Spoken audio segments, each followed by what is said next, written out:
Hello and welcome to the Homeless Consultants channel. My name is Paul B. I am the Homeless Consultant.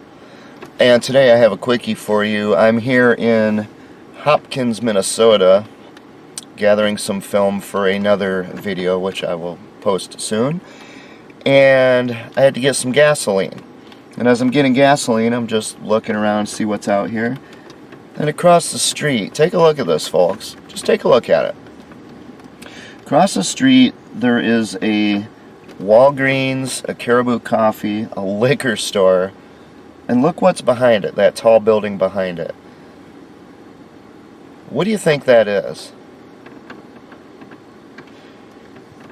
Before I tell you what it is, let me show you some pictures of apartments and condominiums in the Soviet Union during the Soviet era. This is what housing was like for the great masses of ignorant hordes, the disposable human rubbish that the Politburo and the leaders of that socialist paradise treated as just nothing more than consumables, which is what a socialist country does.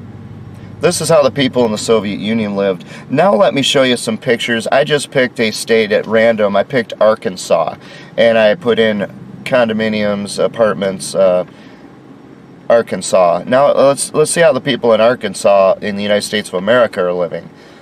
Seems like a little bit nicer accommodations, doesn't it? A little homier, a little less industrial. Now let's go back and look again at this building here in Hopkins, Minnesota. Folks, that is a condominium. The people in there pay $200,000 for those, quote, homes inside of there. You see, that's the problem when you have a state or a nation that goes the socialist route.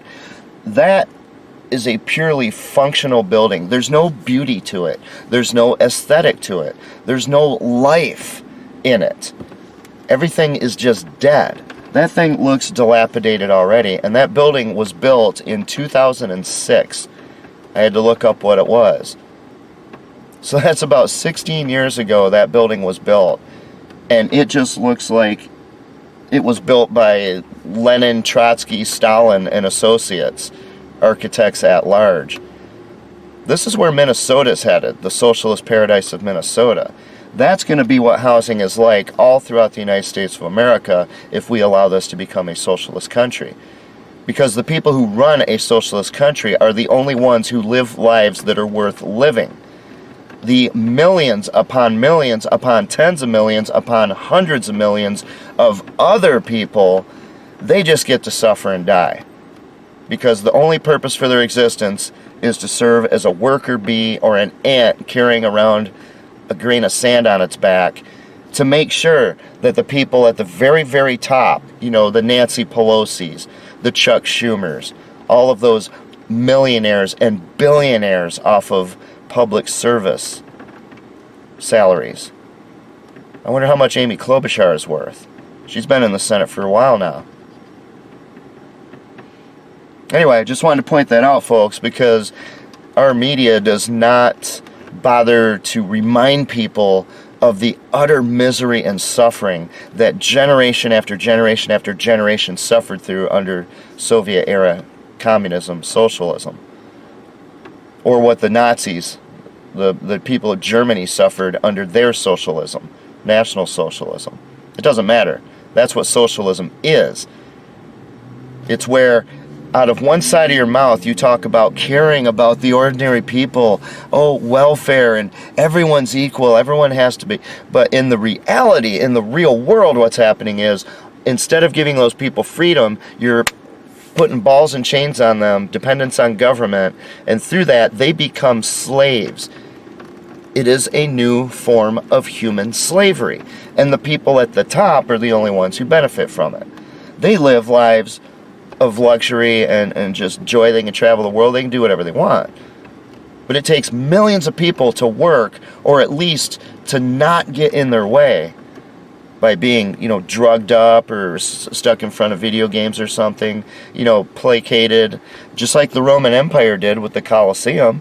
You gotta have your entertainment, you gotta have your football, because if people weren't sitting there watching the Minnesota Vikings all the time, they might actually do something with the only life they'll ever live. like stop communists and socialists from taking over.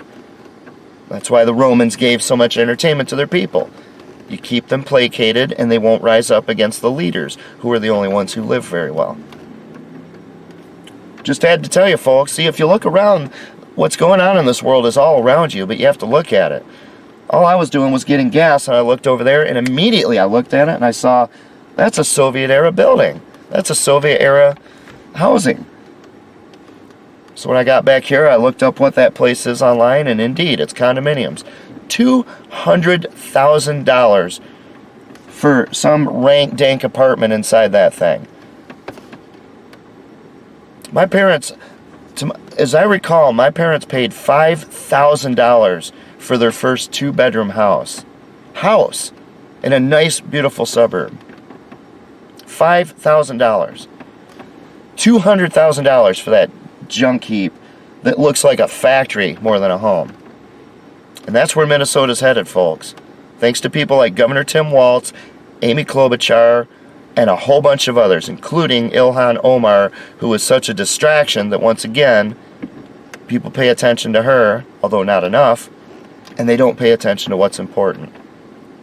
That's why Minnesota doesn't care about 20,000 homeless people. That's why Minnesota doesn't care that I became homeless. It doesn't care that I remain homeless. It doesn't do anything to stop it, because it wants people to live that way. When they live that way, most people are not like me. They go the dependent route. They go to social services and they lock themselves in with a ball and chain to government services, welfare. And they become one of the ignorant hordes, one of the members of the masses. Just disposable human rubbish. Human resources, as our corporations, our socialist corporations would call it. Instead of personnel, human resources to be used, consumed, exploited, and discarded at will. Just a quick one for you folks. You saw it yourself. Look around.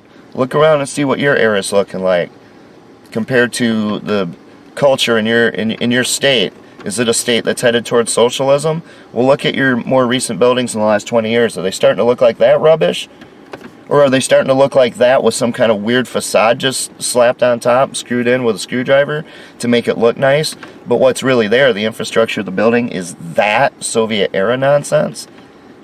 All the beauty just stripped away from it? All the beauty just stripped away from your life? Something to think about. Thank you for watching.